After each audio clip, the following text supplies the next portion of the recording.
चाल है साहब, कैसे हैं? मजे में? राजीव खुशी, आनंद मंगल। चलिए साहब, स्वागत है आपका आज की कक्षा में। और आगे बढ़ते हैं साहब, बात करते हैं जो है आज हम बात करेंगे आज चैप्टर खत्म करना है साहब, ठीक है। तो पहले तो जल्दी से ये आपका टेस्ट 28 तारीख, ठीक है। 28 मई को 2 बजे से 5 बजे plus syllabus physics rotational motion alternating current of system current chemistry full physical nitrogen derivative compound polymer biomolecule chemistry everyday S block है बॉटनी में इकोसिस्टम बायोलॉजी प्लांट जूलॉजी में डाइजेस्टिव सिस्टम एक्सक्रीटरी सिस्टम। और ये achiever का है NEET 22 वो 28 में 2 बजे से 5 बजे rotational motion alternating current of system modern chemistry full physical hydrocarbon block complete chapter botany में cell respiration meiosis welfare transfer of products zoology में डाइजेस्टिव एक्सक्रीटरी, ठीक।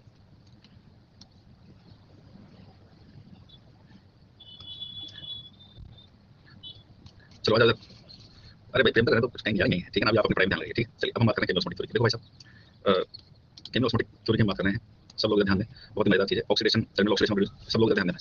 टर्मिनल ऑक्सीडेशन रिड्यूस एंजाइम को एंजाइम की बात कर चुके हैं, ईटीएस का मतलब बात कर चुके हैं सब, ठीक है। ईटीएस का बात कर चुके हैं, कॉम्प्लेक्सेस की बात कर चुके हैं, ऑक्सीडेटिव फॉस्फोरिलेशन क्या होता है वो मैंने आपको समझा दिया। अब हम जो बात करेंगे केमिकल ऑस्मोसिस की, ठीक है। केमिकल ऑस्मोटिक थ्योरी की 2-3 बातें बतानी मैं चाहता हूं, जल्दी से इसको खत्म करें, ठीक है। और मैं कहा पढ़ गया फोटोसिंथेसिस रेस्पिरेशन दोनों में हम केमिकल ऑस्मोसिस की बात करें, प्लीज यहां कंसंट्रेट कीजिए, ध्यान दीजिए। तो भाई साहब इलेक्ट्रॉन आ गया ऑर्गेनिक कंपाउंड के ऑक्सीडेशन से लेकर कौन आ गया एनएच टू पीडीएच, जिस नाइट्रोजन ईटीएस में चल रहा है, ठीक है। ईटीएस में इलेक्ट्रॉन चल रहा है स्टेप पर ऑक्सीडेशन रिडक्शन, और हम क्या कह रहे थे कि इस ऑक्सीडेशन रिडक्शन की एनर्जी से एडीपी का फॉस्फोरिलेशन हो गया, बन गया एटीपी, ठीक। पीटर मिशेल इन्होंने कहा कि देखिए एटीपी का सिंथेसिस होता है, वर्क डन होता है, पूरा भेजा यहाँ चाहिए, पूरा भेजा यहाँ चाहिए। इन्होंने कहा कि एटीपी का सिंथेसिस जो है, एडीपी का फॉस्फोरिलेशन और एटीपी सिंथेसिस ये वर्क डन है। और वर्क डन होता है किसके कारण? तो वर्क डन होता है पोटेंशियल के कारण। एक होता है फ्री एनर्जी, एक होता है पोटेंशियल, है ना। एक होता है फ्री एनर्जी और एक होता है पोटेंशियल। ये मैं आपको ट्रांसपोर्ट पढ़ाया था, उसमें भी आपको समझाया था फ्री एनर्जी क्या होती है, पोटेंशियल क्या होता है। तो फ्री एनर्जी क्या होती है? तो free energy the energy available in system for doing useful work and what is the potential? Ability to do the work, कार्य करने की क्षमता, दैट इज कॉल्ड पोटेंशियल, ठीक। तो मुझे बताइए कि वर्क डन किसकी वजह से हो रहा है? फ्री एनर्जी की वजह से, पोटेंशियल की वजह से, दोनों की वजह से। कि वर्क डन किसकी वजह से हो रहा है? फ्री एनर्जी की वजह से, पोटेंशियल की वजह से, दोनों की वजह से। तो वर्क डन होता है दोनों की वजह से, सिर्फ फ्री एनर्जी नहीं हो सकता। फ्री एनर्जी क्रिएट करती है पोटेंशियल, और फिर पोटेंशियल से होता है वर्क डन। सरल भाषा में समझने के लिए मैंने सोचा, कुछ सोचा, जो मैंने सोचा दैट इज फ्री एनर्जी, और उसको इंप्लीमेंट करने के लिए जो मैंने एफर्ट डाला दैट इज पोटेंशियल। मतलब मुझे दिमाग में सोचा कि पेन को उठाना, ठीक है, ये फ्री एनर्जी, और मैंने इस पेन को उठाया, तो जो मैंने एफर्ट डाला दैट इज कॉल्ड पोटेंशियल। अगर मैं सोचता नहीं तो मैं करता नहीं, समझ में आई बात? Actually free energy creates potential, free energy से क्रिएट होता है पोटेंशियल, और फिर प्रत्यक्ष रूप से आपके सामने आता है वर्क डन उस पोटेंशियल के कारण। अगर फ्री एनर्जी नहीं है तो पोटेंशियल नहीं, मतलब फ्री एनर्जी तो पोटेंशियल सवाल नहीं होता, समझ में बात? जैसे अगर आप chemical solute potential osmotic potential की बात करें ट्रांसपोर्ट, तो मैंने क्या है ability to do the work, वो सोल्यूट के कारण जो वर्क डन की क्षमता है, और जिससे वर्क डन हो रहा है सोल्यूट में सॉल्वेंट को पड़ा जाएगा, इस सिस्टम की फ्री एनर्जी, मतलब ये याद रख। तो फ्री एनर्जी से ही पोटेंशियल क्रिएट होता है। अगर फ्री एनर्जी में पोटेंशियल नहीं होगा, फ्री एनर्जी है पोटेंशियल नहीं है, तो वर्क डन नहीं होगा। वर्क डन कब होगा? जब फ्री एनर्जी का क्या क्रिएट हो, जब फ्री एनर्जी का पोटेंशियल क्रिएट हो, ठीक। जब फ्री एनर्जी का पोटेंशियल क्रिएट हो तो ही वर्क डन होगा, अन्यथा वर्क डन नहीं होगा, ठीक। हम क्या कह रहे थे कि इलेक्ट्रॉन की फ्री एनर्जी हर स्टेप ऑक्सीडेशन रिडक्शन, उस इलेक्ट्रॉन की फ्री एनर्जी और फ्री एनर्जी से वर्क डन करा देते हैं। क्या वर्क डन करा देते हैं? एडीपी का फॉस्फोरिलेशन बन रहा है, ठीक। मिशेल ने कहा कि देखिए वर्क डन होता है पोटेंशियल की वजह से, पोटेंशियल क्रिएट होता है फ्री एनर्जी की वजह से। तो हाउ दिस पोटेंशियल क्रिएटेड, कैसे इलेक्ट्रॉन की फ्री एनर्जी पोटेंशियल क्रिएट करती है? सब लोग इधर ध्यान दीजिए। इस चीज को समझने के लिए एक चीज थोड़ी सी आपको समझनी पड़ेगी, माननी पड़ेगी, 10 मिनट बाद अपने आप समझ जाओगे ऐसा क्यों कहा मैंने, ठीक। तो मान लीजिए ये प्रश्न निकल चुका है, ये देखिए ना आपके माइटोकॉन्ड्रिया इंटर मेम्ब्रेन, जिसमें टिक लगा हुआ है, ये इंटर मेम्ब्रेन स्पेस या पेरीमाइटोकॉन्ड्रियल स्पेस है, और ये माइटोकॉन्ड्रिया मैट्रिक्स है। इस माइटोकॉन्ड्रिया में क्या होता है? हमेशा प्रोटॉन का हाई कंसंट्रेशन होता है। ये प्रश्न निकला हुआ है, माइटोकॉन्ड्रिया प्रोटॉन का कंसंट्रेशन हाई होता है, कहां होता है? माइटोकॉन्ड्रिया प्रोटॉन का कंसंट्रेशन हाई, तो इस इंटर मेम्ब्रेन स्पेस में या पेरीमाइटोकॉन्ड्रियल स्पेस में। और अगर यहां प्रोटॉन का, मान लीजिए आप प्रोटॉन का कंसंट्रेशन हाई है, इसका मतलब पीएच लो है, ये होता है लगभग 4.5, ये लगभग 4.5 पीएच होता है। किसके रिलेटिव प्रोटॉन का कंसंट्रेशन हाई है? तो मैट्रिक्स के रिलेटिव। मैट्रिक्स में प्रोटॉन का लो कंसंट्रेशन होता है या हाई पीएच होता है, लगभग 8.5, ठीक। अब पहले बनाता है अब इंटरमेडिएट स्पेस में, इसमें प्रोटॉन कहां से आया? तो देखो प्रोटॉन आ रहे हैं ऑक्सीडेशन ऑफ रिड्यूस कर जाए NADH2, देखो आप NADH2 इलेक्ट्रॉन प्रोटॉन या प्रोटॉन को भेजेंगे, ये बताया मैंने आपको FADH2 या बोले FADH2 को प्रोटॉन भेजेंगे, तो एक ऑक्सीडेशन ऑफ NADH2 और एक सोर्स होता है आयोनाइजेशन ऑफ वाटर। NADH2 या बोले FADH2 को प्रोटॉन भेजेंगे, तो एक ऑक्सीडेशन ऑफ NADH2 और एक सोर्स होता है आयोनाइजेशन ऑफ वाटर, जो पूरी सेल में हर जगह होता रहता है, जो इंपॉर्टेंट प्रोटॉन का सोर्स होता है। And ionisation of water is different from the oxidation of water. Ionisation अलग चीज है, ऑक्सीडेशन अलग चीज है। ऑक्सीडेशन में वाटर टूटता है हाइड्रोजन इलेक्ट्रॉन और आदि ऑक्सीजन में, आयोनाइजेशन में वाटर जो है ना वो टूटता है किसमें? H+ और OH- में। This is ionisation. Oxidation is different thing, oxidation में क्या होता है? वाटर टूटता है हाइड्रोजन इलेक्ट्रॉन, इलेक्ट्रॉन निकलता है, आई बात समझ? आयोनाइजेशन डिफरेंट थिंग, वाटर का आयन में डिसोसिएशन, और ये सेल में हर जगह होता रहता है। ये सेल में, और ये सेल में बहुत इंपॉर्टेंट सोर्स ऑफ प्रोटॉन होता है, ठीक। तो हो ही रहा है भाई साहब कि एक्चुअल में यहाँ प्रोटॉन का कंसंट्रेशन लो है मैट्रिक्स में, और प्रोटॉन का कंसंट्रेशन पेरीमेटर में हाई, यानी कि इस मेम्ब्रेन का डेल्टा पीएच है, बोलो यस और नो? डेल्टा पीएच है। तो पहली बात तो यहाँ difference of concentration of proton है, बोलो यस और no? Difference of concentration of proton है, एंड डिफरेंस को कहते हैं क्या? ग्रेडियंट। तो यहाँ प्रोटॉन्स का ग्रेडियंट है सर, बोलो यस और नो? प्रोटॉन का ग्रेडियंट है नहीं, और इस प्रोटॉन के ग्रेडियंट के लिए कौन जिम्मेदार है? इस प्रोटॉन के ग्रेडियंट के लिए जिम्मेदार इलेक्ट्रॉन की फ्री एनर्जी। ऐसा मैंने क्यों कहा? इस प्रोटॉन के ग्रेडियंट के लिए डेल्टा पीएच के लिए इलेक्ट्रॉन की फ्री एनर्जी जिम्मेदार है। जरा गौर से देखो, अगर आप कह रहे हैं कि मैं पूरा भेजा यहाँ चाहिए, तो ध्यान दो, समझ में आएगा, नहीं आएगा, अच्छे से समझ में आएगा, अच्छे से समझना है, बार-बार कहना बात समझो, एक सेम से नहीं समझाते, बाकी तो आप जानते हो क्या गौर चल रहा है, इसलिए प्लीज कंसंट्रेट कीजिए, प्लीज प्लीज। अगर NADH2 से प्रोटॉन मैट्रिक्स से पेरीमाइटोकॉन्ड्रियल स्पेस में गया, तो मुझे बताइए कि ये जो प्रोटॉन का मूवमेंट हो रहा है, ये इन ऑर्डर ग्रेडियंट हो रहा है या अगेंस्ट ग्रेडियंट हो रहा है? गौर से देखो, अगेंस्ट ग्रेडियंट। ये यहाँ से गया against gradient, against gradient, against gradient, इसका मतलब अगेंस्ट ग्रेडियंट तो एनर्जी चाहिए, और वो एनर्जी कहाँ से मिल रही है? वो एनर्जी मिल रही है एक्चुअल में फ्री इलेक्ट्रॉन से, यानी इलेक्ट्रॉन की फ्री एनर्जी इस प्रोटॉन के ग्रेडियंट के लिए जिम्मेदार है। ये बात समझो, इलेक्ट्रॉन की फ्री एनर्जी इस प्रोटॉन के ग्रेडियंट के लिए जिम्मेदार है। नाउ आपने फिजिक्स केमिस्ट्री में पढ़ा होगा कि जब आयंस का ग्रेडियंट क्रिएट होता है, आयंस का ग्रेडियंट क्रिएट होता है, यहाँ वो आयन क्या है, वो आयन है प्रोटॉन्स। तो फिजिक्स केमिस्ट्री में पढ़ा होगा आयन का ग्रेडियंट क्रिएट होने से पोटेंशियल क्रिएट हो जाता है। बोलो यस और नो। तो यहाँ आयंस का ग्रेडियंट क्रिएट हो रहा है और इस आयन के ग्रेडियंट के कारण पोटेंशियल क्रिएट हो रहा है। कहाँ? तो across this membrane, across this inner membrane, और इसको कहते हैं मेम्ब्रेन पोटेंशियल। क्या कहते हैं? Membrane potential. और इन दोनों को मिलाकर के एक फोर्स क्रिएट होता है जिसको कहते हैं PMF, proton motive force. Physics chemistry में आपने पढ़ा होगा ईएमएफ, इलेक्ट्रॉन मोटिव फोर्स, और याद करो वो इलेक्ट्रॉन के ग्रेडियंट के कारण क्रिएट होता है। बोलो सुन।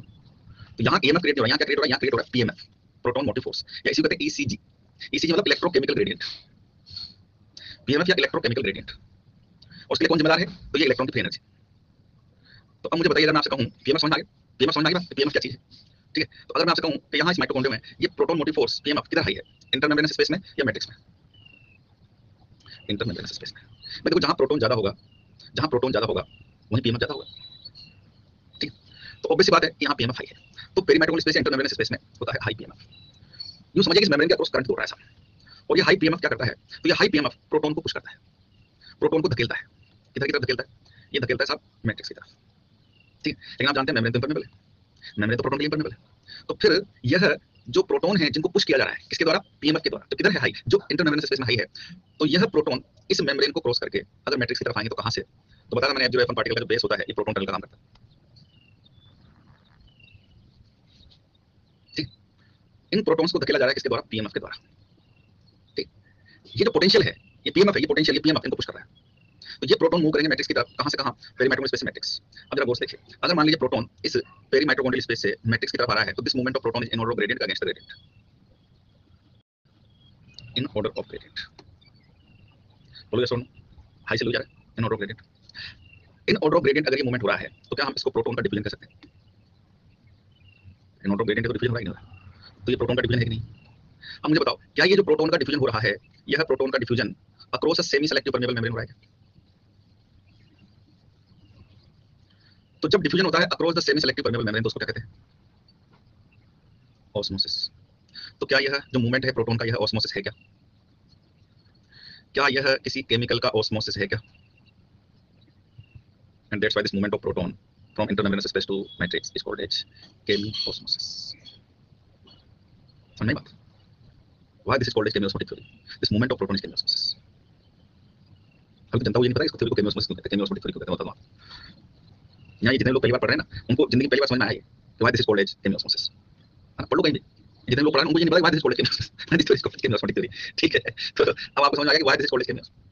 ठीक है, तो जब ये केमिओस्मोसिस हुआ, जब ये केमिओस्मोसिस हुआ तो यहाँ वो जो पोटेंशियल था वो पोटेंशियल यूटिलाइज होता है साहब किसमें? तो वो पोटेंशियल यूटिलाइज होता है वर्क में।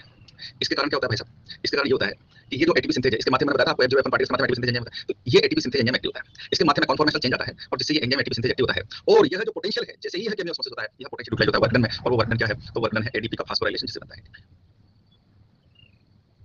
लगातार ये चलता रहता है, इधर से लगातार NADH2 का ऑक्सीडेशन होता रहता है, यहाँ प्रोटॉन का हाई कंसंट्रेशन, यहाँ लो कंसंट्रेशन, प्रोटॉन ग्रेडियंट इस इलेक्ट्रॉन की फ्री एनर्जी के कारण delta pH across this membrane, और इस प्रोटॉन ग्रेडियंट से डेवलप रहता है मेम्ब्रेन पोटेंशियल, हाई पीएमएफ कहां? इधर इंटरमेम्ब्रेनस स्पेस में, और इस पीएमएफ से इस प्रोटॉन को पुश किया जाता रहता है साहब। फोटोफॉस्फोरिलेशन का लिख रहे हो भाई, ऑक्सीडेटिव फास्फोरिलेशन। कभी मुझे फोटोफॉस्फोरिलेशन निकल गया, कभी मुझे फोटोफॉस्फोरिलेशन निकल गया। तो फिर ये कौन है जो गोबर लिख रहा है यहाँ तो कम से कम फोटोफॉस्फोरिलेशन मत लिख। अभी फोटोफॉस्फोरिलेशन में भी आऊंगा, चिंता मत कर, टाइम खराब मत करो। अगर आपको पूरी चीज समझ तो अगली क्लास तो शायद किसी और चैप्टर की इकोसिस्टम की अगली क्लास, तो इकोसिस्टम क्या वो इकोलॉजी की अगली क्लास था ना, इसलिए आज आपको ऐसी मजेदार बातें बताऊंगा जो, और उसके लिए आपको कोऑपरेट करना पड़ेगा चुपचाप जो है। वो तो 2 जून से एनबीए की, तो 2 जून से इकोसिस्टम वाली ऑर्गेनिक पॉपुलेशन वाली लगा रखी है इसमें। ठीक है, हाँ 4 बजे मिनरल न्यूट्रिशन रिवीजन नहीं चला, छोड़ो मेन जो क्लास है ना, अरे यहाँ पे यहाँ खत्म हो रहा था, तो मैंने जो एमडब्ल्यूएफ वाली क्लास है उनको कर दिया। ठीक, हाँ आज लास्ट इसकी आ जाता। हाँ आज पढ़ा के शाम को 5:45 बजे, आज पढ़ा के 5:45 बजे, 6:45 सॉरी 5:45 पर पढ़ा के आज एनाटॉमी पढ़ा के आज 5:45 पर। ठीक है ना, हाँ आज 5:45 चलो आ जाओ। अब ज़्यादा पहले इसको पूरा समझते हैं। एनाटॉमी पढ़ा दिया, पढ़ाया ना यार एनाटॉमी 3 बजे वाले बैच में, 3 बजे वाले बैच में एनाटॉमी मॉर्फोलॉजी स्टार्ट किया उसने 3 बजे वाले में। ये जो क्लासिकल बॉटनी के सारे चैप्टर हैं, living world, biology, classification, plant kingdom, anatomy, morphology सब पढ़ा 3 बजे वाले में। चलो हो जाओ आ जाओ। तो भाई साहब ये केमिओस्मोसिस है और ये हमेशा चलता रहता है। ठीक, जैसे ये प्रोटॉन यहाँ आता है तो इस केमिओस्मोसिस के कारण जो पोटेंशियल वर्क में यूटिलाइज होता है, जैसे एडीपी का फास्फोराइलेशन बन जाता है एटीपी। ठीक, इस हाइड्रोजन को कौन लेता है भाई साहब? ये देखो एनसीईआरटी की खास बात क्या है, ये आधा अधूरा काम करती है। अभी हाइड्रोजन यहाँ तो ले दिया, इधर भी हाइड्रोजन दिखा रखा है, अभी समझ में आ गया हाइड्रोजन कहाँ है। अच्छा में ये हाइड्रोजन है जिसको लास्ट में कौन ले लेती है, इधर से इलेक्ट्रॉन आ गया, इलेक्ट्रॉन को किसने लिया, ऑक्सीजन है, और क्या बन गया, पानी। क्या बन गया, पानी। ठीक, ये है ऑक्सीडेटिव फास्फोराइलेशन। अब ध्यान से सुनना, दो तीन बातें। ये तो समझ में आ गया होगा केमी ऑफ थ्योरी का मतलब क्या है, इसको केमी ऑस्मोसिस क्यों कहते हैं। तंत्र की बात हुई है, फ्री एनर्जी से बढ़ जाना। अब दूसरी बात जो डायग्राम में सबसे बड़ी एक तकनीकी समस्या है, जो ऑस्मोसिस क्यों कहते हैं। तंत्र की बात हुई है, फ्री एनर्जी से बढ़ जाना। अब दूसरी बात जो डायग्राम में सबसे बड़ी एक तकनीकी समस्या है, जो बच्चों को समझ में नहीं आती, मास्टरों को समझ में नहीं आती। पहली बात तो डायग्राम हमेशा चलोगे, उससे आपको मानना ही पड़ेगा कि हाँ, हमेशा माइटोकॉन्ड्रिया में प्रोटॉन का कंसंट्रेशन हाई रहता है, किधर पेरीमाइटोकॉन्ड्रियल स्पेस में लो रहता है मैट्रिक्स में। अब इसमें जो तकनीकी समस्या वो क्या है, वो ये है, जैसे हम यहाँ 4 प्रोटॉन लिखे हुए हैं, यहाँ 4 प्रोटॉन लिखे हुए हैं, यहाँ 2 प्रोटॉन लिखे हुए हैं। जैसे NADH को 2 प्रोटॉन देता है, एक NADH को 2 प्रोटॉन देता है, इसमें 4 किसे दिखा रहे हैं, समझ लो। ये वाला मान लिया अपन, तो ये FADH2 से है, तो उसको 2 देता है, ये 4 को लिखा। तो भाई साहब इसको आपको एक NADH2 एक FADH2 के हिसाब से देखना है, ठीक है ना, लेकिन टोटलिटी में, क्या टोटलिटी में, टोटलिटी में ये है, जरा मुझे बताओ कि यहाँ कितने प्रोटॉन का, ये एनसीईआरटी बहुत ही मतलब बोलते हैं, बहुत ही खेल खेल रही होती है। यहाँ एक एटीपी बनने के लिए कितने प्रोटॉन का ऑस्मोसिस हो रहा है, जल्दी बताओ। एक एटीपी बनने के लिए यहाँ तो 2 चला रखा है, यहाँ 1 कर दिया ना, 2, ठीक, 2 प्रोटॉन का एक लिखा है थ्योरी में, साफ में कहा पड़ गया थ्योरी, तो हमने एनसीईआरटी थ्योरी पढ़ी, उसमें साफ लिखा है कि एक एटीपी सिंथेसिस के लिए 2 प्रोटॉन का ऑस्मोसिस या 1 पेयर ऑफ प्रोटॉन। आपने अगर एनसीईआरटी पढ़ी होगी, मैंने कहा था कि पढ़ गया, ये लिखा है थ्योरी में, साफ लिखा है कि 2 प्रोटॉन का ऑस्मोसिस होता है, और वो कहीं भी हो, ऑक्सीडेटिव फास्फोरिलेशन में, फोटोफॉस्फोरिलेशन, सब में 2 ही प्रोटॉन का ऑस्मोसिस होता है, ठीक। तो इसको आप टोटलिटी में देखो, इसको आप टोटलिटी में देखो, एक्चुअल में ये यहाँ एक NADH2 एक FADH2 ऑक्सीडेशन करवा रहा है, एक NADH2 एक FADH2 ऑक्सीडेशन करवा रहा है, ठीक। और एक NADH2 की से कितने एटीपी बनते हैं ETS में, तो 3, और एक FADH2 से कितने बनते हैं, 2। एक NADH3 एक FADH2 2, तो कुल मिलाकर के कितना एटीपी बनेगा, कितना एटीपी बनेगा, 5। और अगर 5 एटीपी बनेगा, एक एटीपी के बनने के लिए 2 प्रोटॉन का ऑस्मोसिस, तो 5 एटीपी बनने के लिए कितने का, 10।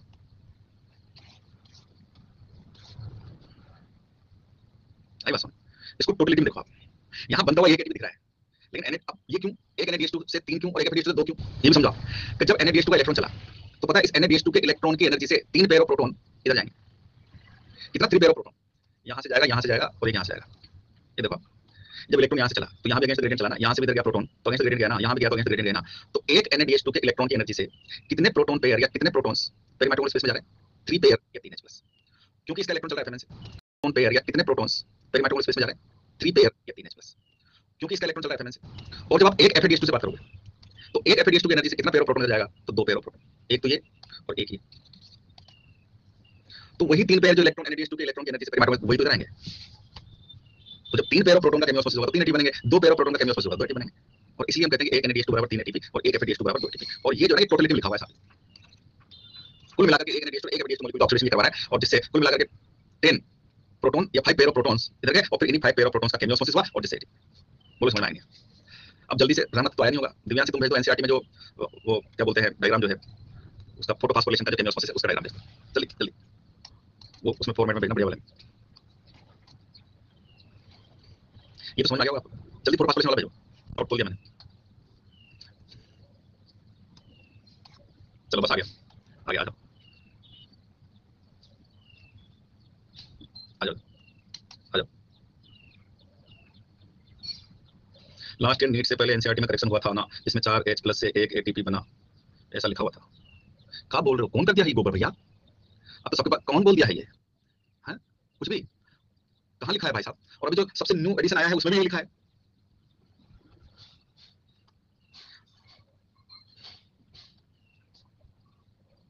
अभी तो नया एडिशन आ गया ना, अभी तो नया एडिशन आ गया, उसमें भी लिखा है।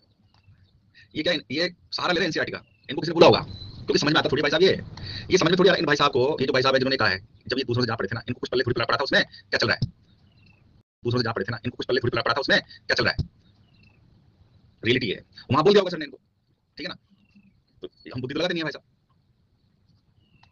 ये रियलिटी है। कुछ भी लोग ऐसे कुछ भी बोल देते हैं, एनसीईआरटी में ऐसे किया था, ऐसे करेक्शन हो गया था, ऐसे कुछ भी बोल देते हैं, ठीक है।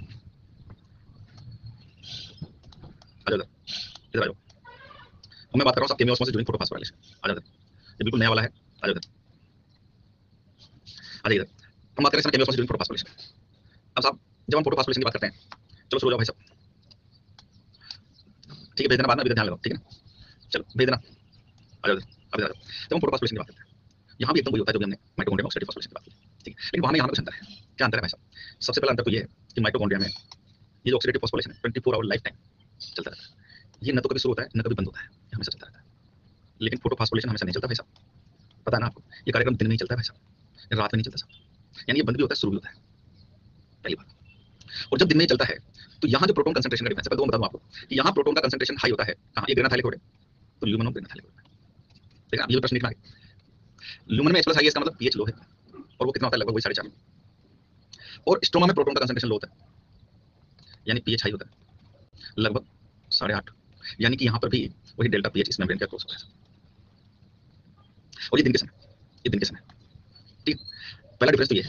दूसरा डिफरेंस ये है कि देखो इसका माथा किधर की तरफ है, एटीपी सिंथेज का, तो ये स्ट्रोमा की तरफ है। देखो आप, तो एटीपी कहाँ बन रहा है ये, मैंने पहले पूछा था जब प्रोसेस पढ़ा था, मैंने कहा प्रोटोफॉस्फेट बनता है, कहाँ बनता है, ल्यूमन में बनता है, मेम्ब्रेन में बनता है, स्ट्रोमा बनता है, तो स्ट्रोमा बनता है। NADPH2 कहाँ बनता है, मैंने ये भी स्ट्रोमा में बनता है सर, और मैंने काम भी कहा था स्ट्रोमा में, स्ट्रोमा चले डार्क। समझना की बात आ जाता। अब साहब होता क्या है, जरा गौर से देखना कि पिगमेंट चले डार्क। समझना की बात आ जाता। अब साहब होता क्या है, जरा गौर से देखना कि पिगमेंट सिस्टम सेकंड ने इलेक्ट्रॉन रिजेक्ट किया, पिगमेंट सिस्टम सेकंड ने इलेक्ट्रॉन रिजेक्ट किया, और पिगमेंट सिस्टम सेकंड के इलेक्ट्रॉन की एनर्जी के कारण ही यहाँ इस मेम्ब्रेन के अक्रॉस से डेल्टा पीएच है, और डेल्टा पीएच है तो यहाँ भी वही प्रोटॉन का ग्रेडियंट है। क्यों, जरा गौर से देखो। पहले तो मन में आता है कि स्ट्रॉन्ग H+ कहाँ से है, ये आना चाहिए मन में सबसे पहले। सर ल्यूमन में तो समझ में आता है, ल्यूमन में H+ कहाँ से है, तो आप जानते हैं ल्यूमन में वाटर का ऑक्सीडेशन होता है, वाटर का फोटोलाइसिस होता है, देखो आधी ऑक्सीजन और ये हाइड्रोजन और इलेक्ट्रॉन तीनों मिलते हैं, है ना। तो ये तो समझ में आ रहा है ल्यूमन में प्रोटॉन कहाँ से है, तो स्ट्रॉन्ग में कहाँ से है प्रोटॉन, तो मैंने बताया ना आपको आयोनाइजेशन ऑफ वाटर, जो हर जगह प्रोटॉन का एक इंपॉर्टेंट सोर्स होता है, ठीक। तो ल्यूमन में प्रोटॉन का कंसंट्रेशन हाई क्यों है, एक तो ल्यूमन में चल रहा है वाटर का ऑक्सीडेशन, ठीक है, और दूसरा प्रोटॉन भी स्ट्रोमा से ल्यूमन की ओर आता है।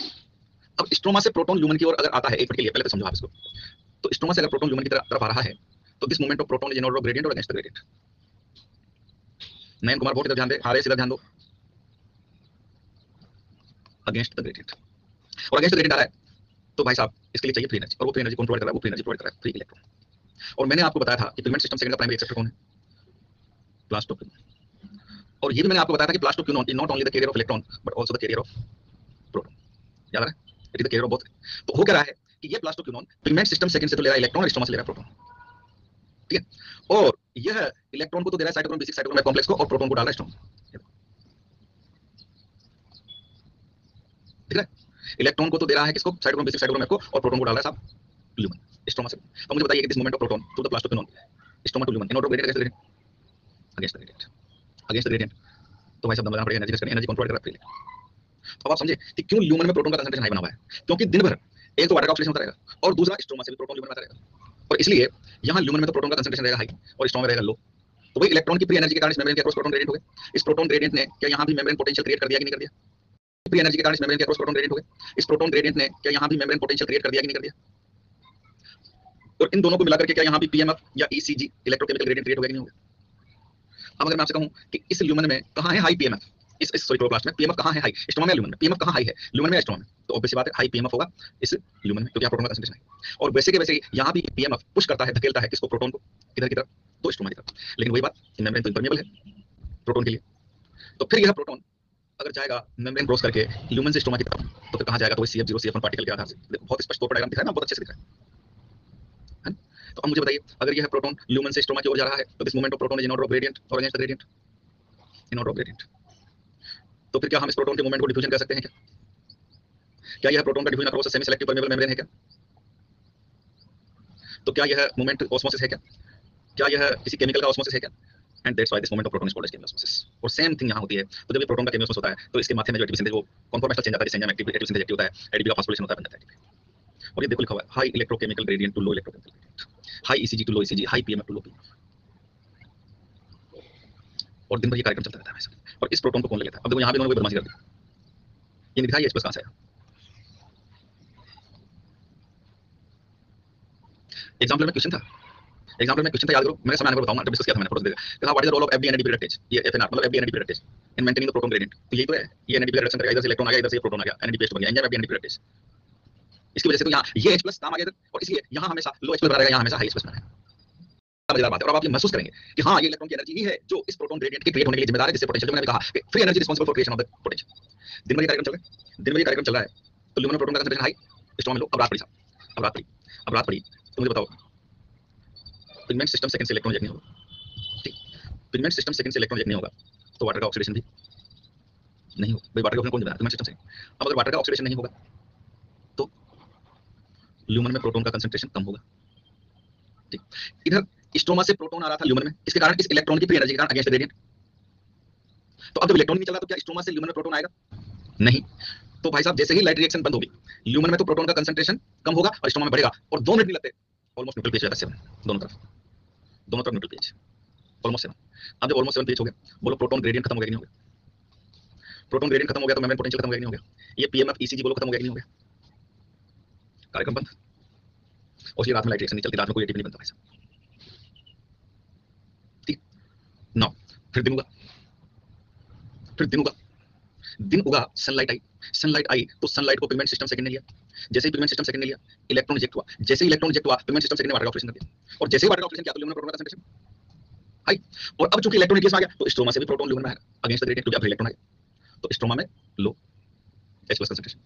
2 मिनट नहीं लगते भाई साहब, प्रोटॉन ग्रेडियंट स्टेबल हो जाता है, पोटेंशियल क्रिएट हो जाता है, फिर वही कार्यक्रम शुरू। समझ में आई? यहाँ ल्यूमिनम में हाई पीएच, सॉरी स्ट्रोमा में हाई पीएच, ल्यूमिनम में लो पीएच। और यह भी एक कारण है जो मैंने आपको कहा था, मैंने समय बताऊंगा, लोग कहते हैं बहुत इनको अकल नहीं है, रात में डार्क रिएक्शन चल जाती है। भाई साहब रुबिस्को स्ट्रोमा में है, और याद करो Rubisco works in alkaline pH, और याद करो Rubisco works in alkaline pH. ये अल्कलाइन पीएच स्ट्रोमा की सिर्फ दिन में ही रहती है। मैंने कहा रुबिस्को दिन में काम, रात में विश्राम। अरे भाई दिन में काम इसलिए क्योंकि दिन में काम करने वाली पीएच दिन में है। कैसे काम कर लेगा रात को, कैसे काम कर लेगा बताओ आप? समझ में आई बात?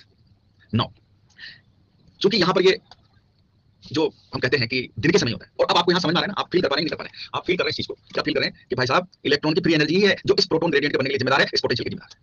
बोलो जैसे जब इलेक्ट्रॉन चलता है तभी होगा, और ऐसा दिन में होगा। अब इधर आ जाओ, अब यहां तो मैं कैसे करूं, यहां तो मैं कैसे समझाऊं? इसलिए मुझे कहना पड़ा कि मान लो, क्या मान लो कि हमेशा माइक्रो ये तो हमेशा चलता रहता है, नहीं शुरू नहीं होता बंद नहीं होता। सोचो कभी किसी सेल में रेस्पिरेशन शुरू होता है क्या? हमेशा चलता रहता है और नहीं बंद होता है। तो इस बात में कैसे कहूं कि भाई, इस बात कैसे कहूं? कहना पड़ा कि यहां हम थ्योरेटिकल बात कर रहे हैं, और इसलिए मैंने यहां हमेशा प्रोटॉन कंसंट्रेशन यहां लो, और एक मिनट के लिए मान लो हम कह दें कि साहब यहां NH2 नहीं है, जैसे वहां हमने कह दिया इलेक्ट्रॉन नहीं चला, यहां हमने कह दिया मान लो इलेक्ट्रॉन NH2 नहीं, बताओ आप NH2 नहीं है तो वही दोनों तरफ पीएच सेम हो गया, प्रोटॉन ग्रेडियंट नहीं है, पोटेंशियल नहीं है, भाई साहब सेल एटीपी नहीं बनी, मर गई सेल। तो फिर NH2 आया तो उसकी वजह से इलेक्ट्रॉन की एनर्जी आई, तो फिर अगेंस्ट ग्रेडियंट के मुंह में, तो फिर सेल जिंदा हो जाएगी। ऐसे थोड़ी होता है यार, ऐसे थोड़ी होता है भाई, समझ में आई बात? इसलिए मुझे कहना पड़ा, अब आप समझ गए होंगे कि yes it is the free energy of electron which is responsible for the creation of this proton gradient. बोलो समझ में आ गया? बोलो समझ में आ गया?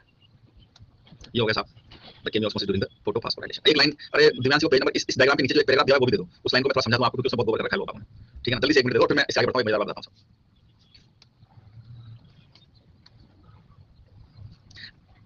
यस जल्दी से भेजो भाई, वो 3 पॉइंट दिए हुए ना।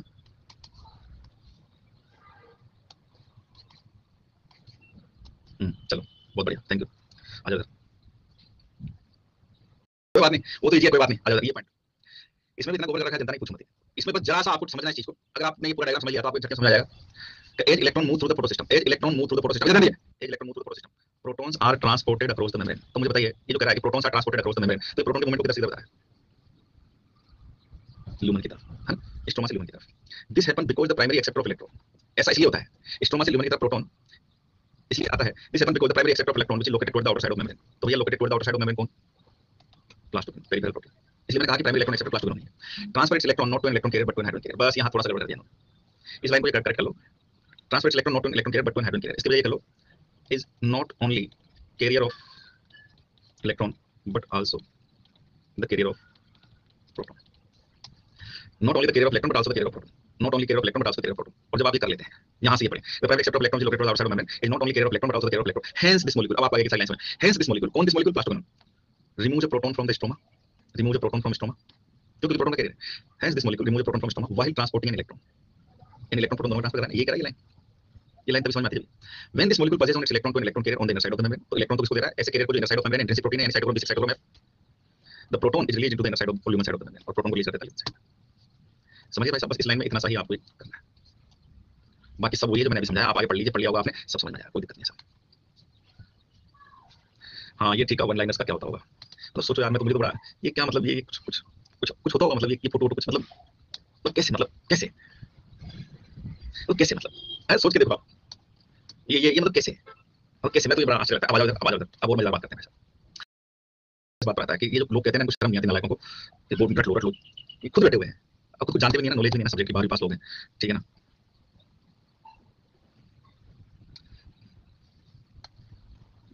अजय इधर, अजय इधर, अब करते हैं मजेदार बात, जल्दी से 2 बातें करूंगा मैं आज यार। अगली क्लास में आ जाना, आप कुछ थोड़ा बहुत बचाए तो उसको अपन उधर कर लेंगे, बच जाएगा थोड़ा सा। मैं आज अगली जो क्लास है ना टीटीएस में, ट्यूजडे ना, अरे यहीं इसी बेस में है ना, इसी टाइम पर क्लास तो है ना टीटीएस में ना, अरे निपटाने की कोशिश कर रहा हूँ। यहाँ नेक्स्ट चैप्टर यहाँ इकोलॉजी चलेगा, इकोलॉजी नेक्स्ट क्लास है ना आपकी, नेक्स्ट क्लास जो है ना अरे यार, तो 2-3 चीजें जो बहुत मजेदार है, मैं समझाना चाहता हूँ। अभी पता चलेगा क्या रह गया। मतलब इस टाइम पर आ जाना आप तो। हाँ, नहीं होगा तो बताना, और नहीं हो जाए तो बताना, और नहीं हो तो आ जाना, ठीक है। अरे एक लोग नहीं पढ़ाएंगे, तुम ये रेस्पिरेशन का छोटा सा पार्ट बचा है, इसको पढ़ के चले जाना, ठीक है ना। आ जाओ इधर। मैं 2-3 बहुत मजेदार बातें बतानी है मेरे को, ठीक है। पहली मजेदार बात, केमियोस्मोटिक थ्योरी समझ में आ गई। इसमें कुछ रटने का है नहीं, हम आपको सारी बात समझ में आ गई, ठीक है। अब मैं जो बात बोल रहा हूँ वो ये बता रहा हूँ कि साहब, इस केमियोस्मोटिक थ्योरी का साहब,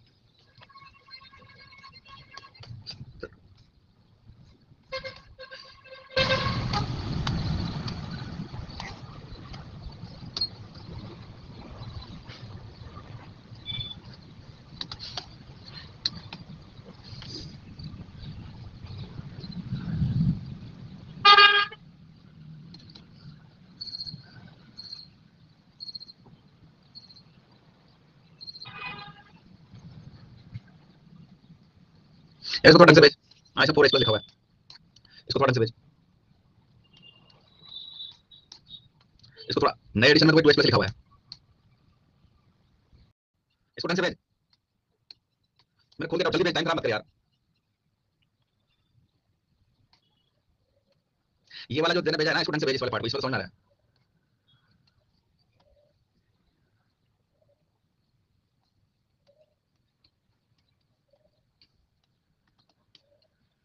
यार दिखाई नहीं दे रहा ये फुल जूम कर लिया तो पूरा फोन बिगड़ गया, इसका कुछ दिखाई नहीं दे रहा है।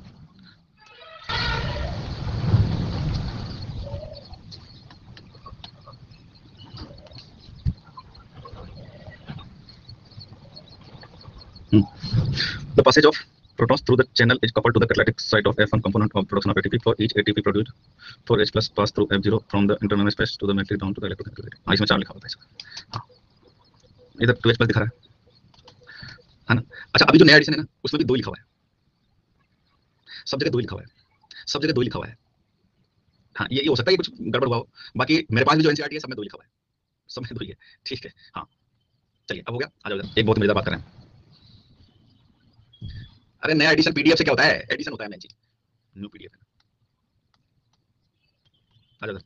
चलो, अब एक बहुत मजेदार बात कर लेते हैं। आ जाओ इधर। सबसे पहली बात केमिस्ट्री थ्योरी में, अब मैं बताता हूं आपको पोटेंशियल को नोबेल प्राइज मिला साहब। नोबेल प्राइज किस बात के लिए मिला, उन्होंने बहुत बड़ी बात है। मैं जल्दी से थ्योरी आउटकम बताता हूं आपको, ठीक है ना। और ये अब आपको सुनकर बहुत अच्छा लगेगा, बहुत मजा आएगा साहब, ठीक है। आ जाइए इधर, इधर आ जाइए प्लीज, इधर ध्यान दीजिए। एक मिनट समराइज करता हूं केमियोस्मोसिस को। समराइज समझिए एक electronic free energy, electronic free energy से प्रोटॉन ग्रेडिएंट क्रिएट होता है, प्रोटॉन ग्रेडिएंट से पोटेंशियल डेवलप होता है, पोटेंशियल से वर्क डन होता है सर। अब इधर ध्यान दीजिए प्लीज, इधर ध्यान दीजिए, वर्क डन होता है सर। अब इधर ध्यान दीजिए प्लीज, इधर ध्यान दीजिए, ठीक, ये बात समझ में आ गई होगी आप। इलेक्ट्रॉनिक फ्री एनर्जी से क्रिएट होगा प्रोटॉन ग्रेडिएंट, और से डेवलप होगा पोटेंशियल, पोटेंशियल से वर्क डन, वर्क डन का एडीपी का फास्ट सिंथेसिस ऑफ एटीपी और केमियोस्मोसिस होता है। केमियोस्मोसिस समझ गए आप। माइटोकॉन्ड्रिया में कैसे होता है, इंटरमेम्ब्रेन स्पेस सिमेट्रिक्स, क्लोरोप्लास्ट में कैसे होता है, ल्यूमेन सिस्टम, दे देते केमियोस्मोसिस, ठीक। अब ध्यान से सुनो, अगर मैं कहूं कि एटीपी के ब्रेकडाउन से एनर्जी मिलती है, तो बोलो सुनो, चलिए बोलो। एटीपी ब्रेकडाउन से एनर्जी मिलती है, और एटीपी ब्रेकडाउन से एनर्जी मिलती है, तो क्या उस एटीपी की एनर्जी से प्रोटॉन ग्रेडिएंट या एन ग्रेडिएंट क्रिएट हो सकता है? और अगर proton gradient N gradient create हो सकता है, तो क्या पोटेंशियल डेवलप हो सकता है क्या? और पोटेंशियल डेवलप हो सकता है तो वर्क डन हो सकता है क्या? बिल्कुल, बिल्कुल यस, हो सकता है ना, होता है, हो सकता है नहीं, होता है, और ऐसा ही होता है। पता है मिशेल को नोबेल प्राइज क्यों मिला? इसलिए मिला, इन्होंने एक कांसेप्ट लाया। ये physics chemistry work done potential होता है, बायोलॉजी वर्क डन पोटेंशियल होता है, और वो पोटेंशियल क्रिएट होता है किससे? प्रोटॉन ग्रेडिएंट या एन ग्रेडिएंट से। अब इसमें तकनीक समस्या, तकनीक समस्या ये है कि हमने कहा एटीपी के ब्रेकडाउन से एनर्जी, और उस एनर्जी से क्रिएट होगा प्रोटॉन ग्रेडिएंट, ठीक है। सुनना ध्यान से। तो तकनीक समस्या ये है कि एटीपी के एनर्जी से प्रोटॉन ग्रेडिएंट कैसे क्रिएट हो सकता है, क्योंकि मेम्ब्रेन तो सब बायोलॉजिकल मेम्ब्रेन तो प्रोटॉन्स के लिए इम्पर्मेबल होती है, ठीक, पहली बात। दूसरी महत्वपूर्ण बात, तो सेल में वर्क डन तो हर जगह हो रहा है, तो सर सेल में वर्क डन हर जगह हो रहा है जहां एटीपी काम आ रहा है। एटीपी काम आ रहा है तो क्या सर हर जगह एटीपी के ब्रेकडाउन में एंजाइम एटीपी सिंथेज का रोल है? क्या एटीपी सिंथेज एंजाइम का रोल है? तुम अगर हर जगह एटीपी ब्रेकडाउन में एटीपी सिंथेज एंजाइम का रोल है, तो एटीपी सिंथेज तो F0 पार्टिकल मात्र मिलता है, तो क्या सेल में हर जगह F0 पार्टिकल है? ठीक है। चलो, एक बार आप कभी सोचा नहीं होगा आपने, मैंने आपको सिखाया था कि ATP synthase enzyme not only synthesise ATP, not only catalyse the phosphorylation of ATP, but also catalyse the breakdown of ATP. याद रिवर्सिबल। और इतना सब जानते हैं कि सेल में हर जगह एटीपी काम आता है, इतना सब जानते हैं। और अगर सेल में हर जगह एटीपी काम आता है, तो एटीपी काम आता है तो एंजाइम एटीपी सिंथेज काम नहीं आएगा। तो सेल में हर जगह एटीपी सिंथेज होना चाहिए, नहीं होना चाहिए? तो मैं बताता हूं आपको, सेल की हर मेम्ब्रेन में ये एटीपी सिंथेज होता है, चाहे लाइसोसोम हो, चाहे गोल्गी बॉडी हो, चाहे एंडोप्लाज्मिक रेटिकुलम हो, हर बायोलॉजिकल मेम्ब्रेन में एटीपी सिंथेज होता है। सेम मल्टीप्रोटीन कॉम्प्लेक्स, जिसको सिंपल मल्टीप्रोटीन कॉम्प्लेक्स कहते हैं, उसके माथे में एटीपी सिंथेज होता है, जिसका बेस प्रोटॉन्स के लिए परमेबल सिंथेज होता है, जिसका बेस प्रोटॉन्स के लिए परमेबल। सुन ले कान खोल करके। सेल की हर बायोलॉजिकल मेम्ब्रेन में ये मल्टीप्रोटीन कॉम्प्लेक्स, जिसको हम माइटोकॉन्ड्रिया के मेम्ब्रेन में ऑक्सीसोम, क्लोरोप्लास्ट में C0C पार्टिकल कहते हैं, सिंपल मल्टीप्रोटीन कॉम्प्लेक्स कहते हैं, पाया जाता है, हर बायोलॉजिकल मेम्ब्रेन में पाया जाता है, जिसके माथे में होता है एटीपी सिंथेज, जो कैटलाइज करता है एटीपी के ब्रेकडाउन को, एटीपी के ब्रेकडाउन से मिलती है एनर्जी, और जिसका बेस प्रोटॉन्स के लिए, आयंस के लिए टनल का काम करता है, और जिससे प्रोटॉन्स का या आयंस का मूवमेंट होता है, जिससे proton gradient ion gradient develop होता है, और आयन ग्रेडिएंट से पोटेंशियल क्रिएट होता है, और उस पोटेंशियल से वर्क डन होता है। तो फिर यहाँ एक बात मन में आनी, मेरी बात समझ में आ रही है? पूरा भेजा यार, वो समझ में आएगा। तो फिर एक बात मन में आनी चाहिए, मन में ये आना चाहिए कि सर जैसे आपने कहा हर मेम्ब्रेन में ये है, मल्टी प्रोटीन कॉम्प्लेक्स जिसके माध्यम एटीपी सिंथेज है, जिसका बेस प्रोटॉन का काम करता है। तो सर जैसे आपने कहा कि हर जगह एटीपी टूट जाता है, तो हर जगह एटीपी बन भी जाना चाहिए, एटीपी बनने के लिए चाहिए, बोलो सुन। लेकिन एटीपी सब जगह बनता नहीं। अब बताओ क्यों नहीं बनता? शाबाश शिवानी, आयुष शाबाश। हर बायोलॉजिकल मेम्ब्रेन में एटीपी सिंथेसिस होता है, लेकिन हर बायोलॉजिकल मेम्ब्रेन में इलेक्ट्रॉन ट्रांसपोर्ट सिस्टम नहीं होता, क्योंकि भाई साहब एनर्जी तो इलेक्ट्रॉन से चलती है। यहाँ एनर्जी कौन? इलेक्ट्रॉन। यहाँ एनर्जी कौन? इलेक्ट्रॉन। समझ गए? एटीपी टूट हर जगह जाता है, लेकिन बन हर जगह नहीं सकता। बनेगा तो सिर्फ वही क्लोरोप्लास्ट में, माइटोकॉन्ड्रिया में, प्रोकैरियोट में, वही क्रोमेटोफोर में, क्योंकि एनर्जी लेकर के तो इलेक्ट्रॉन चल रहा है ना। वो एनर्जी कहां से आई? यहाँ सनलाइट से आई, यहाँ ऑर्गेनिक कंपाउंड ऑक्सीडेशन से आई, लेकिन चल तो इलेक्ट्रॉन रहा है ना। हर मेम्ब्रेन में एटीपी नहीं होता, इसलिए हर जगह एटीपी है। एटीपी टूट हर जगह जाता है, लेकिन बन हर जगह नहीं सकता। बात समझ में आ रही है मेरी? नो। मिशेल ने ये कंसेप्ट दिया कि जहां भी वर्क डन होता है, अगेंस्ट ग्रेडियंट काम होता है, उसमें एटीपी का ब्रेकडाउन होता है। एटीपी के ब्रेकडाउन से एनर्जी मिलती है, फ्री एनर्जी, जो proton gradient, ion gradient create करती है, पोटेंशियल डेवलप होता है। और जितने भी एक्टिव प्रोसेस है जो मैं पढ़ा चुका हूं, जैसे ताजा ताजा याद कीजिए, मिनरल एब्जॉर्प्शन का मैकेनिज्म पढ़ा, तो मुझे बताइए मिनरल का एब्जॉर्प्शन अगेंस्ट ग्रेडियंट होता है नहीं होता? मिनरल का एब्जॉर्प्शन अगेंस्ट ग्रेडियंट हो रहा था, तो मैंने एटीपी, अब वहां मैंने बोला भी होगा, लेकिन आपने ध्यान नहीं दिया। एटीपी के ब्रेकडाउन से एनर्जी मिलती है, जिससे क्रिएट होता है प्रोटॉन ग्रेडियंट, आयन ग्रेडियंट, जिससे डेवलप होता है potential, and against gradient minerals का मूवमेंट होता है। प्रत्येक जो आंखों से मैंने आपको दिखाया, याद करो, opening and closing of stomata. Opening closing of stomata याद करो। प्रत्येक जो आंखों से मैंने आपको दिखाया, याद करो, opening and closing of stomata. Opening closing of stomata याद करो। एक्टिव प्रोटॉन पंप थ्योरी याद करो। एटीपी के ब्रेकडाउन से मैंने कहा पहले तो प्रोटॉन वैक्यूल के बाहर जाएगा, फिर मैंने कहा एटीपी की एनर्जी से प्रोटॉन गार्ड सेल के बाहर जाएगा। भाई साहब एटीपी नहीं टूट रहा था वैक्यूल में, जिससे वो प्रोटॉन पहले वैक्यूल के बाहर जा रहा था, फिर गार्ड सेल से बाहर जा रहा था, तो फिर वहां एटीपी सिंथेसिस नहीं था। और आप बोल सकते हो उस एटीपी की एनर्जी से वो प्रोटॉन ग्रेडियंट ही क्रिएट हुआ था। मैंने बोली होगी लाइन वहां पर, बोली भी थी कि देखो एटीपी की एनर्जी से प्रोटॉन का ग्रेडियंट हो गया, इससे पोटेंशियल क्रिएट हो जाता है, इस पोटेंशियल से मैंने वर्क डन होता है, पोटेशियम आयन का अंदर आना, फिर वो ठीक है कैरियर किया जाता है। याद रखो फूड ट्रांसलोकेशन के दौरान loading unloading are active process, याद है? फूड ट्रांसलोकेशन में जो सोर्स सिंक के बीच में होता है वो पैसिव होता है, और लोडिंग और अनलोडिंग एक्टिव होती है। वहां भी यही हो रहा था। एटीपी के ब्रेकडाउन से कंपेनियन सेल एटीपी प्रोवाइड करती है, एनर्जी प्रोवाइड करती है, उससे क्रिएट हो रहा था प्रोटॉन ग्रेडियंट, और उस प्रोटॉन ग्रेडियंट से डेवलप हो रहा था पोटेंशियल, और उस पोटेंशियल से हो रहा था वर्क डन, सुक्रोज का लोडिंग। हेलोफैटिक प्लांट्स में याद करो non osmotic active water reaction होता है। हेलोफैटिक प्लांट्स में non osmotic active water reaction होता है, याद है? मैं अगेंस्ट ग्रेडियंट सेल को एनर्जी खर्च करके वाटर लेना पड़ता है, और वहां भी यही होता है, एटीपी के ब्रेकडाउन से ग्रेडियंट। और एक आपको बहुत मजेदार उदाहरण, जब सेल पढ़ा था उस समय मैंने आपको बात बताई थी।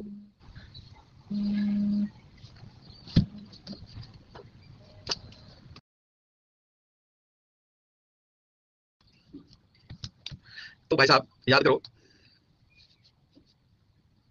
कि याद करो प्राइमरी लाइसोसोम का पीएच क्या होता है, जल्दी बोलो। प्राइमरी लाइसोसोम का पीएच क्या होता है?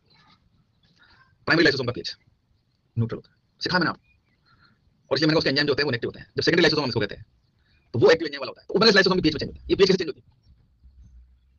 एटीपी के ब्रेकडाउन से प्रोटॉन ग्रेडियंट और प्रोटॉन अंदर आता है साहब लाइसोसोम में, जिससे लाइसोसोम का पीएच होता है। और ये तो उदाहरण है सेल में हर जगह। आपने कभी यूकेरियोटिक सेल के बारे में सोचा नहीं? अगर आप यूकेरियोटिक सेल के बारे में सोचोगे ना, इतना वेरिएबल पीएच होता है यूकेरियोटिक सेल में, अलग अलग जगह पर कुछ मत। यहाँ का पीएच अलग, यहाँ का पीएच अलग, ये मान लीजिए माइटोकॉन्ड्रिया, यहाँ का पीएच अलग, यहाँ का पीएच अलग, ये क्लोरोप्लास्ट, यहाँ का पीएच अलग, यहाँ का पीएच अलग, बाहर का पीएच अलग, साइटोप्लाज्म में अलग अलग, ये पूरा पीएच रेगुलेशन जो होता है, साइटोप्लाज्म पीएच रेगुलेशन, इसमें एटीपी सिंथेसिस, यही सब प्रोसेस होता है। मैं बस समराइज कर देता हूं, जिनको हम सपोर्ट एक्टिव प्रोसेस कहते हैं, वो सारे एक्टिव प्रोसेस जो ना वो ऐसे होते हैं। एटीपी के ब्रेकडाउन से एनर्जी से क्रिएट होता है प्रोटॉन ग्रेडियंट, आयन ग्रेडियंट, उससे डेवलप होता है पोटेंशियल, पोटेंशियल। सारे एक्टिव प्रोसेस जो ना वो ऐसे होते हैं। एटीपी के ब्रेकडाउन से एनर्जी से क्रिएट होता है प्रोटॉन ग्रेडियंट, आयन ग्रेडियंट, उससे डेवलप होता है potential, potential. Active mineral absorption हो गया, ओपनिंग क्लोजिंग ऑफ स्टोमेटा हो गया, फूड ट्रांसलोकेशन के दौरान लोडिंग अनलोडिंग हो गया, halophytes non osmotic active water absorption हो गया, साइटोप्लाज्म पीएच रेगुलेशन हो गया, है ना, सेल इलोंगेशन हो गया, ऑक्सीजन इंड्यूस्ड सेल इलोंगेशन, उसमें भी एनर्जी खर्च। ये सब किसी की औकात नहीं है भाई साहब। ये सब ये टिपिकल बोटनी वाले होते हैं, बोटनी को समझते हैं, जानते हैं। नोबेल प्राइज मिला था पीटर मिशेल, पता है आपको? नोबेल प्राइज मिला था इसके लिए। और ये जो मैं कह रहा हूं ना, मैं नहीं कह रहा हूं, मतलब उन्होंने कहा था, इसलिए उनको नोबेल प्राइज मिला। बोटनी को नोबेल नहीं होता, बायोकेमिस्ट्री। आई बात समझ में? उनको मिला। समझ में बात? ये है केमियोस्मोसिस थ्योरी का, केमियोस्मोटिक थ्योरी आउटकम। इसलिए केमियोस्मोटिक थ्योरी मत हो जाती है भाई साहब, इसलिए केमियोस्मोटिक थ्योरी मत हो जाती है। आओ जरा एक और बात करते हैं, आ जाओ एक और मजेदार बात करते हैं जल्दी से, आ जाओ।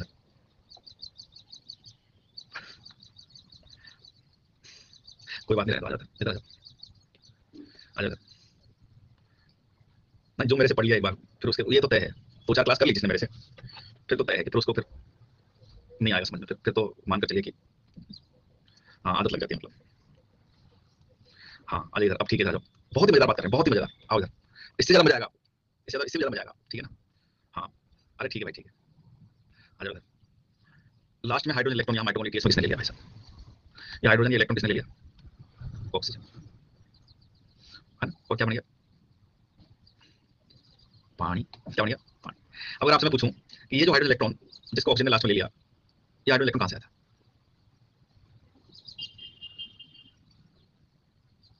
अरे इनर मेम्ब्रेन से तो आया था, यहाँ कहां से आया था फिर? ये अरे इनर मेम्ब्रेन से तो आया था, यहाँ कहां से आया था फिर? ये इनर मेम्ब्रेन से, इंटर मेम्ब्रेनस स्पेस से, NADH2 FADH2 से। अब अगर मैं कहूं कि NADH2 FADH2 के पास कहां से आया था भाई साहब? ऑर्गेनिक कंपाउंड के ऑक्सीडेशन से। ऑर्गेनिक कंपाउंड के पास कहां से आता है?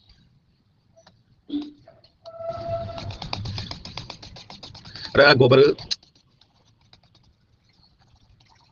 सनलाइट से आता होगा इलेक्ट्रॉन। ऑर्गेनिक कंपाउंड के पास कहां से आता है? अरे शिवानी,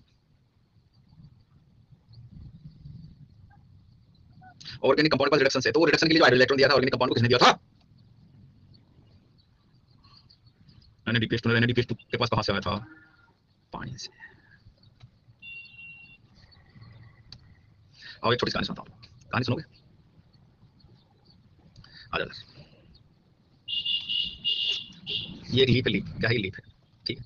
और इस लीफ में ये क्या है? ये एक मेसोफिल सेल है। क्या है ये? मेसोफिल सेल, ठीक है। और इस मेसोफिल सेल में ये क्या है? तो ये है क्लोरोप्लास्ट।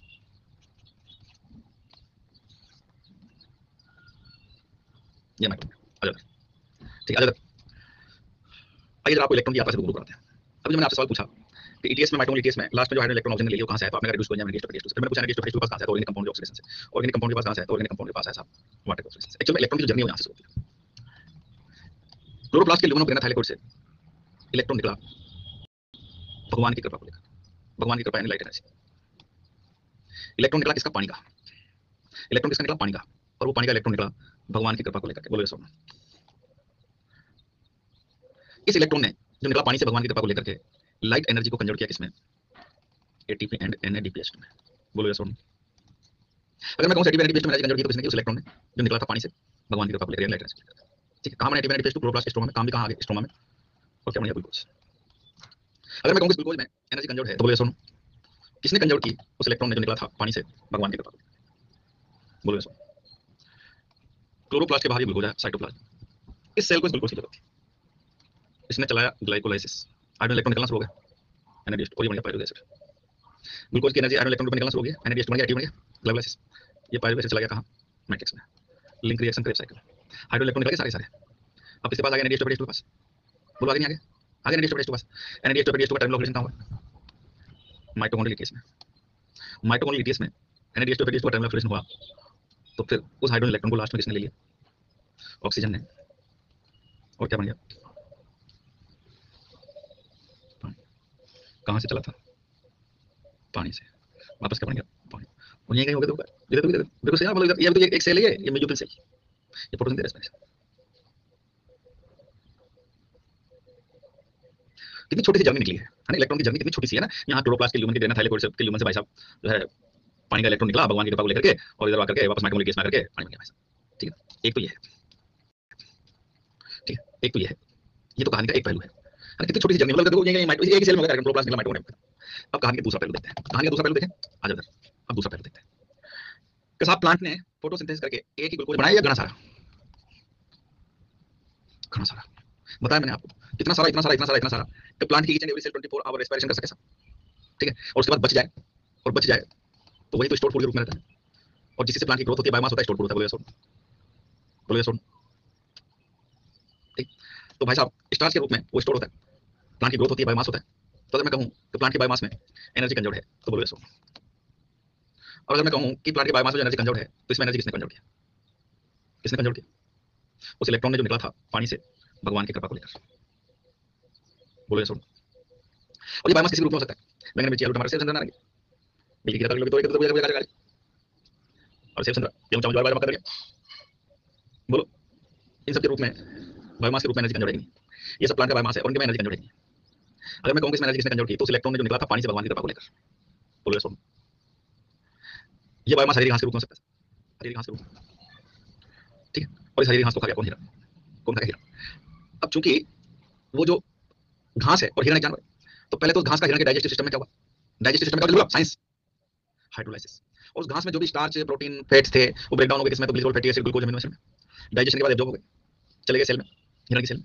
और हिरण की सेल में जाकर के अब चल रहा है भाई साहब उनका glycolysis, link reaction, Krebs cycle और ईटीएस। तो इन सब मोनोमर्स का, amino acid, glycerol fatty acid, glucose का कार्बन तो निकल गया CO2 के रूप में। बोलो सुनो। और हाइड्रोजन इलेक्ट्रॉन बन गया पानी ईटीएस में जाकर के। बोलो सुनो। यानी वो घास का जो कार्बन था, कार्बन ऑक्सीजन, वो तो बन गया CO2, और बचा हाइड्रोजन इलेक्ट्रॉन, तो वो बन गया पानी। बोलो, हिरण की सेल को एनर्जी मिलेगी नहीं मिली? किसने दी? हिरण की सेल को एनर्जी किसने दी? तो उस इलेक्ट्रॉन ने जो निकला था पानी से भगवान की कृपा को लेकर। और चूंकि हिरण एक जानवर है और हम जो खाते हैं it is not only the source of energy but also the source of protoplasm. तो बोलो हिरण ने जो खाया एनर्जी तो पाया, बोलो साथ के साथ अपना बायोमास बनाया कि नहीं? बोलो हिरण के बायोमास में एनर्जी कंजर्व है कि नहीं? किसने कंजर्व की वो एनर्जी? उस इलेक्ट्रॉन ने जो निकला था पानी से भगवान की कृपा को लेकर। वो हिरण था काला हिरण, उसको खा के सलमान भाई। तो पहले तो भाई के डाइजेस्टिव सिस्टम में हिरण जो है क्या बन चुका है? Glycerol fatty acid amino acid glucose. आपका डाइजेशन एब्जॉर्प्शन हो गया, हिरण अब बदल चुका है glycerol fatty acid amino acid glucose के रूप में। और भाई की सेल में चल रहा है उनका glycolysis link reaction Krebs cycle ETS. तो हिरण तो बन गया कार्बन ऑक्सीजन के रूप में हवा और इलेक्ट्रॉन हाइड्रोजन बन गया पानी। बोलो सलमान खान की सेल को एनर्जी मिली कि नहीं मिली? किसने दी? उस इलेक्ट्रॉन ने जो निकला था पानी से भगवान की कृपा को लेकर। क्योंकि हम जो खाते हैं it is not only the source of energy but also the source of protoplasm. तो बोलो सलमान खान ने जो खाया उससे एनर्जी तो पाया ही सही, साथ में अपना प्रोटोप्लान बायोमास बनाया कि नहीं बनाया? हाँ? बोलो सलमान खान के बायोमास में एनर्जी कंजर्व है कि नहीं? किसने कंजर्व की? उस इलेक्ट्रॉन ने जो निकला था पानी से भगवान की कृपा को लेकर। जैसे जंगल के राजा शेर को खबर लगी कि सलमान खान ने हिरण का शिकार किया, शेर हुआ गुस्सा और अगले पल शेर खा लिया सलमान खान। तो भाई साहब अब तो शेर के डाइजेस्टिव सिस्टम में भाई हो गए glycerol fatty acid amino acid glucose. तो डाइजेस्टिव सिस्टम में जाने के बाद ये हो जाता है ना? Glycerol fatty acid amino acid glucose ये हो जाता है। डाइजेशन के बाद भाई साहब एब्जॉर्प्शन हो गया और एब्जॉर्प्शन से सेल में पहुंच गए भाई in the form of glucose glycerol fatty acid amino acid. और अब चल रहा है शेर की सेल में glycolysis link reaction Krebs cycle ETS. तो सलमान भाई हो गया हवा, कार्बन ऑक्सीजन हो गया हवा और हाइड्रोजन इलेक्ट्रॉन हो गया पानी। बोलो बोलो शेर की सेल को एनर्जी मिली नहीं मिली? किसने दी? उस इलेक्ट्रॉन ने जो निकला था पानी से भगवान की कृपा को लेकर। और चूंकि शेर भी जानवर हम जो खाते हैं it is not only the source of energy also the source of protoplasm. तो शेर ने जो खाया एनर्जी तो पाया, बोलो साथ में अपना बायोमास प्रोटोप्लान बनाया कि नहीं? और शेर के बायोमास में एनर्जी कंजर्व है कि नहीं? किसने कंजर्व की? उस इलेक्ट्रॉन ने जो निकला था पानी से भगवान की कृपा को लेकर। 4 दिन बाद से मर गया सलमान खान। जैसे दो आदमी से पंगा लेगा तो ये होगा, मर गया। अब उसको कौन खाए भाई साहब? उसको कौन खाए? बैक्टीरिया फंजाई ने डिकम्पोज किया उसको। बैक्टीरिया फंजाई ने अपने एंजाइम डाले भाई साहब, हाइड्रोलाइटिक एंजाइम उस मरे हुए शेर पर। तो उससे वो क्या हुआ? तो पहले तो वही हाइड्रोलाइटिक एंजाइम होता है, तो शेर बदल गया glucose fatty acid glycerol amino acid. फिर बैक्टीरिया फंजाई ने अपने शरीर से उनको एब्जॉर्ब कर लिया। अब चला बैक्टीरिया फंजाई की सेल में glycolysis link reaction Krebs cycle ETS. शेर हो गया हवा और हाइड्रोजन इलेक्ट्रॉन हो गया पानी। बोलो बैक्टीरिया फंजाई को एनर्जी मिली नहीं? किसने दी? उस इलेक्ट्रॉन ने जो निकला था पानी से भगवान की कृपा को लेकर। कथा समाप्त नहीं हुई क्योंकि energy neither be created not be destroyed, it only conserve from one form to another. ऊर्जा न तो उत्पन्न होती है नहीं समाप्त होती है, यह तो केवल एक रूप से दूसरे रूप में ही संरक्षित होती है भाई साहब, है ना? कथा का सार क्या है? कथा का सार क्या है? आ जाओ इधर। कथा का सार ये है भाई साहब, मैंने अभी 5-7 मिनट के अंदर आपको पूरे लिविंग वर्ल्ड में एनर्जी मेटाबॉलिज्म की जर्नी कराई है। और वो जर्नी मैंने मॉलिक्यूलर, सेलुलर, ऑर्गेनिज्म और इकोसिस्टम के लिए बताया है। बोलो सुनो, electron is the ultimate source of energy. ऐसे मत बोलो भाई साहब, साहिल ऐसे मत बोलो। Electron is not the source of energy, electron is the carrier of energy. Source of energy तो सनलाइट है, ठीक है ना? समझिए इस चीज को। मैं जो कह रहा हूं अभी मतलब ये दिमाग जो मैं कह रहा हूं सुनिए आप, ध्यान से सुनिए, ध्यान से सुनिए। मैंने अभी 10 मिनट की 5 मिनट की कहानी में इस पूरे लिविंग वर्ल्ड में molecular, cellular, organism, ecosystem level पर एनर्जी मेटाबॉलिज्म की जर्नी कराई है। बोलो सुनो। और अगर आप सच में बुद्धिमान है ना, विज्ञान के विद्यार्थी है ना, सच में अगर विज्ञान को विज्ञान की तरह देखते हैं, विज्ञान को समझते हैं, आपने निश्चित रूप से हंसी हंसी में एक बहुत ही कमाल की चीज समझ ली। और अगर आप सच में ये चाहते हैं, अगर विज्ञान के विद्यार्थी हैं, तो शायद अगर आपने गौर किया हो इस पूरी कहानी में, पूरे एनर्जी मेटाबॉलिज्म में जो मॉलिक्यूलर, सेलुलर, ऑर्गेनिज्म, इकोसिस्टम के लेवल पर है, दो ही चीजें हो रही हैं। और वो दो चीजें क्या हो रही है? Oxidation, reduction, phosphorylation, dephosphorylation. चाहे वो प्लांट के स्तर पर हो, चाहे वो हिरण के स्तर पर हो, चाहे सलमान खान के स्तर पर हो, शेर के स्तर पर हो, बैक्टीरिया फंजाई के स्तर पर, एनर्जी दो तरीकों से चलती है। Oxidation, reduction, carbon hydrogen bond, phosphorylation, dephosphorylation, phosphate bond. और आप गौर से देखिए कि अल्टीमेटली धरती पर सारा जीवन जो चल रहा है वो किसकी एनर्जी से चल रहा है? वो sunlight. Sunlight is the only source of energy in all the ecosystems of earth except the डी5 जो वहां इनऑर्गेनिक कंपाउंड होता है तो वो कुछ और होता है। लेकिन अल्टीमेटली एनर्जी चलेगी इलेक्ट्रॉन से। और इसलिए कथा का सार क्या है? इसलिए कथा का सार क्या है? कथा का सार ये है, एक लाइन में अगर मैं कहूं, इलेक्ट्रॉन की पानी तक की यात्रा सभी जीवों को जिंदगी दे जाती है। इलेक्ट्रॉन की पानी से पानी तक की यात्रा सभी जीवों को जिंदगी दे जाती है। और घोर भौतिकवाद है इसमें, आप गौर से देखिए, घोर भौतिकवाद है। आपने भी सोचा नहीं होगा कि जो मैंने कहा, आप इस चीज को समझिए कि जैसे सलमान खान डाइजेस्टिव सिस्टम में चल गया तो he become glucose, glycerol, fatty acid, amino acid. अब सब सेल में चला गया, अब चल रहा भाई का ग्लाइकोलाइसिस लिंक रिएक्शन। घोर भौतिकवाद है। पर यही सच्चाई भाई साहब। आपने मुर्गी खाई तो वो मुर्गी जब तक की थी, और फिर जब आपके उसमें चली ना डाइजेस्टिव सिस्टम में, तो आपके डाइजेशन में मुर्गी क्या हो गई? वो मुर्गी glucose, glycerol, fatty acid, amino acid बन गई। आगे बात समझ में? और जो डाइजेस्ट नहीं हुआ वो बन गया सेकंड ऑफ द, और जो डाइजेस्ट हो गया वो glucose, glycerol, fatty acid, amino acid बन गया। और वही सब हवा पानी बन गया। जब आपने आपकी सेल में हो गया हवा पानी बन गया, glycolysis link reaction Krebs cycle हवा और पानी। और मैं कहा था कि मिट्टी से मिलकर बना है, मिट्टी में ही मिल रहा है हर सांस के साथ। और ये तो है सबको हवा और पानी जाना है। अब वो चाहे भाई साहब किसी के डाइजेस्टिव सिस्टम में जाकर के हो जाओ, है ना, जैसे मुर्गी मुर्गी मछलियों को बकरियों को रोजाना आप कोई ना कोई खा करके क्या कर रहा है, उसको पानी बना रहा है, अनडाइजेस्टेड गोबर और बाकी हवा पानी। जमीन के नीचे दफन होकर के हवा पानी हो जाओ, एक न एक दिन हो जाना है, या फिर आग में राख होकर के खाक हो जाओ। अल्टीमेटली सब बना हवा पानी से ही है, सारा खेल हवा पानी का ही है, और जिंदगी जो चल रही है, ऊर्जा जो चल रही है वो हवा पानी। और एक रहस्य में सवाल के साथ छोड़ रहा हूँ ताकि आप अगली क्लास में जरूर आ जाए। अगली जो क्लास है टीटीएस की, मतलब थर्सडे की, उस दिन आप आ जाइए। एक नहीं हुआ इसमें आज की तो पता नहीं, लेकिन एक सवाल के साथ मैं छोड़ के जा रहा हूँ आपको कि पूरे एरोबिक रेस्पिरेशन में ऑक्सीजन क्या है सर? पूरे इस एरोबिक रेस्पिरेशन में ऑक्सीजन क्या काम है? पूरे एरोबिक रेस्पिरेशन के प्रोसेस में ऑक्सीजन क्या काम है? एक ही काम है ना, लास्ट इलेक्ट्रॉन हाइड्रोजन एक्सेप्टर। एक ही काम है, लास्ट इलेक्ट्रॉन, और कोई काम नहीं, और कोई काम नहीं।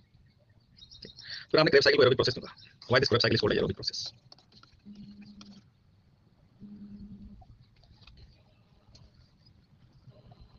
एक मिनट, इस सवाल का जवाब लेके आइए, अगले दिन मिलिए।